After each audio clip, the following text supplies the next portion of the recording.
La tentation de l'inceste. Selon le Shiva Purana, un jour Parvat, pour s'amuser, couvre de ses mains les yeux de Shiva.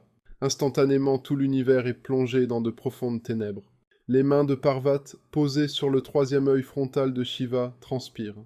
Les gouttes de sueur en touchant la terre forment un démon terrible, tout noir et aveugle, avec des cheveux emmêlés, criant, dansant et tirant la langue. Parvata est apeuré par la créature hideuse. Shiva lui explique quelle est la cause de la création de cet être qu'il nomme Andaka. Aveugle, il est son fils. Selon le Vamana Purana, ce démon serait né de la sueur de Shiva. À cette époque, le pieux roi des démons Hiranyaksa, œil d'or, et son épouse se lamentaient de ne pas réussir à avoir un enfant.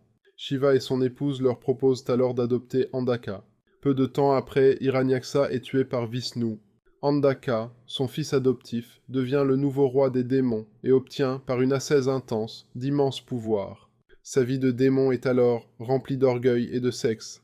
Entendant dire que Parvat est la plus belle femme de tous les temps, et sans savoir que c'est sa mère, Andaka désire l'enlever afin de s'unir à elle.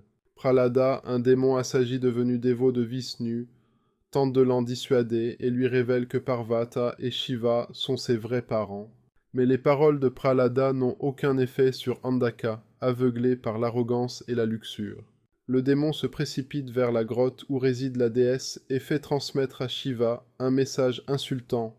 « Toi, frauduleux ascète, quel besoin as-tu de cette femme au sein ferme? Donne-la-moi et contente-toi de tes pratiques ascétiques, tapas. » Parvat, enflammé par la fureur et ayant pris l'apparence de 100 déesses guerrières, repousse Andaka. Shiva l'affronte, le terrasse et lui perce le cœur de son trident.